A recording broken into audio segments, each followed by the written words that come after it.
June the 8th. 1 Kings 3:3 through 4:34.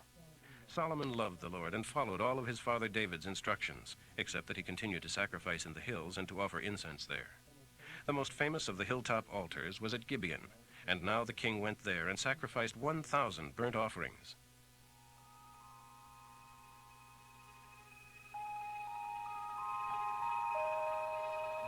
The Lord appeared to him in a dream that night and told him to ask for anything he wanted, and it would be given to him. Solomon replied, "You were wonderfully kind to my father David because he was honest and true and faithful to you and obeyed your commands. And you have continued your kindness to him by giving him a son to succeed him. Oh, Lord my God, now you have made me the king instead of my father David. But I am as a little child who doesn't know his way around. Here I am among your own chosen people, a nation so great that there are almost too many people to count. Give me an understanding mind so that I can govern your people well and know the difference between what is right and what is wrong. For who by himself is able to carry such a heavy responsibility?" The Lord was pleased with his reply and was glad that Solomon had asked for wisdom.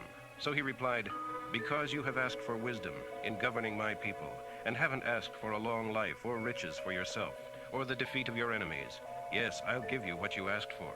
I will give you a wiser mind than anyone else has ever had or ever will have. And I will also give you what you didn't ask for, riches and honor. And no one in all the world will be as rich and famous as you for the rest of your life. And I will give you a long life if you follow me and obey my laws as your father David did." Then Solomon woke up and realized it had been a dream. He returned to Jerusalem and went into the tabernacle. And as he stood before the ark of the covenant of the Lord, he sacrificed burnt offerings and peace offerings. Then he invited all of his officials to a great banquet.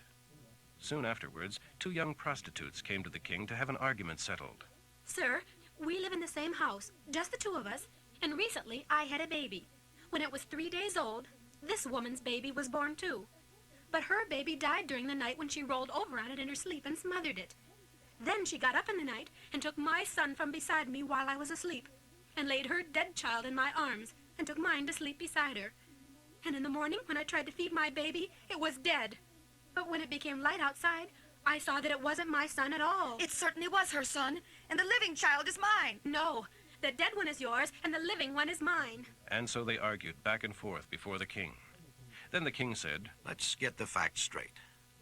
Both of you claim the living child, and each says that the dead child belongs to the other.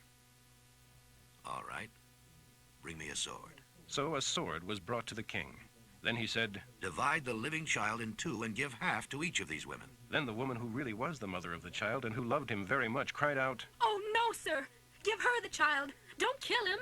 But the other woman said, All right, it will be neither yours nor mine. Divide it between us. Then the king said, "Give the baby to the woman who wants him to live, for she is the mother." Word of the king's decision spread quickly throughout the entire nation, and all the people were awed as they realized the great wisdom God had given him. Here is a list of King Solomon's cabinet members. Azariah, son of Zadok, was the high priest. Elihoreph and Ahijah, sons of Shisha, were secretaries. Jehoshaphat, son of Ahilud, was the official historian and in charge of the archives. Benaiah, son of Jehoiada, was commander-in-chief of the army. Zadok and Abiathar were priests. Azariah, son of Nathan, was secretary of state. Zabud, son of Nathan, was the king's personal priest and special friend. Ahishar was manager of palace affairs. Adoniram, son of Abda, was superintendent of public works. There were also 12 officials of Solomon's court, 1 man from each tribe, responsible for requisitioning food from the people for the king's household. Each of them arranged provisions for 1 month of the year.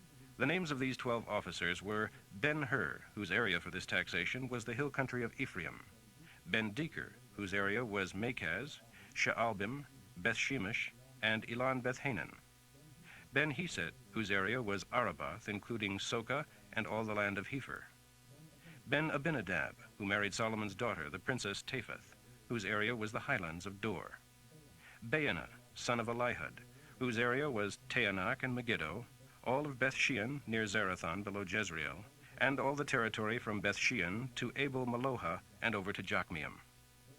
Ben-Geber, whose area was Ramoth-Gilead, including the villages of Jair, the son of Manasseh, in Gilead, and the region of Argob in Bashan, including 60 walled cities with bronze gates. Ahinadab, the son of Iddo, whose area was Mahanaim. Ahimaaz, who married Princess Basemoth, another of Solomon's daughters, whose area was Naphtali. Baana, son of Hushai, whose areas were Asher and Bealoth. Jehoshaphat, son of Paroah, whose area was Issachar. Shimei, son of Elah, whose area was Benjamin. Geber, son of Uri, whose area was Gilead, including the territories of King Sihon of the Amorites and King Og of Bashan.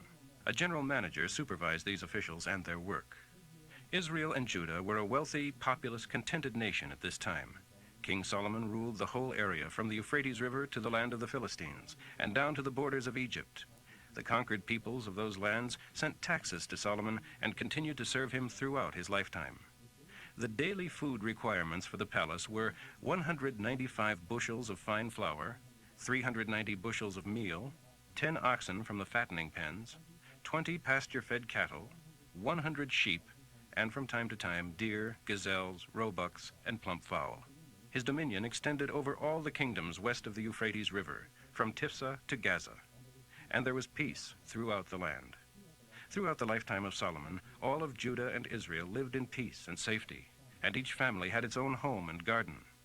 Solomon owned 40,000 chariot horses and employed 12,000 charioteers.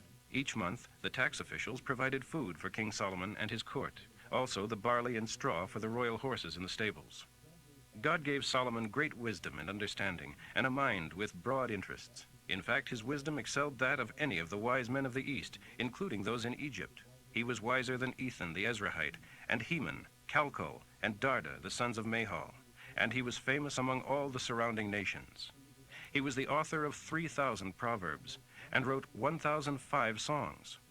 He was a great naturalist, with interest in animals, birds, snakes, fish, and trees, from the great cedars of Lebanon down to the tiny hyssop which grows in cracks in the wall. And kings from many lands sent their ambassadors to him for his advice. Act 6, 1 through 15. But with the believers multiplying rapidly, there were rumblings of discontent. Those who spoke only Greek complained that their widows were being discriminated against, that they were not being given as much food in the daily distribution as the widows who spoke Hebrew. So the 12 called a meeting of all the believers. We should spend our time preaching, not administering a feeding program. Now look around among yourselves, dear brothers, and select 7 men, wise and full of the Holy Spirit, who are well thought of by everyone, and we will put them in charge of this business. Then we can spend our time in prayer, preaching, and teaching. This sounded reasonable to the whole assembly, and they elected the following: Stephen, a man unusually full of faith and the Holy Spirit; Philip, Prochorus, Nicanor, Timon, Parmenas, Nicholas of Antioch, a Gentile convert to the Jewish faith who had become a Christian. These 7 were presented to the apostles, who prayed for them and laid their hands on them in blessing. God's message was preached in ever-widening circles, and the number of disciples increased vastly in Jerusalem, and many of the Jewish priests were converted too. Stephen, the man so full of faith and the Holy Spirit's power, did spectacular miracles among the people. But one day some of the men from the Jewish cult of the freedmen started an argument with him, and they were soon joined by Jews from Cyrene, Alexandria in Egypt, and the Turkish provinces of Cilicia and Ossia. But none of them were able to stand against Stephen's wisdom and spirit, so they brought in some men to lie about him, claiming they had heard Stephen curse Moses and even God. This accusation roused the crowds to fury against Stephen, and the Jewish leaders arrested him and brought him before the council. The lying witnesses testified again that Stephen was constantly speaking against the temple and against the laws of Moses. They declared, "We have heard him say that this fellow Jesus of Nazareth will destroy the temple and throw out all of Moses' laws." At this point, everyone in the council chamber saw Stephen's face become as radiant as an angel's. Psalm 126, 1 through 6.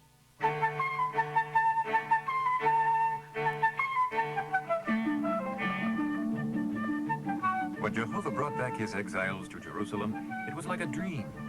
How we laughed and sang for joy. And the other nations said, "What amazing things the Lord has done for them." Yes, glorious things. What wonder, what joy. May we be refreshed as by streams in the desert. Those who sow tears shall reap joy. Yes, they go out weeping, carrying seed for sowing, and return singing, carrying their sheaves.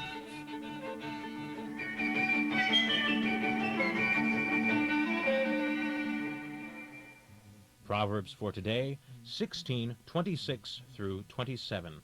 Hunger is good, if it makes you work to satisfy it.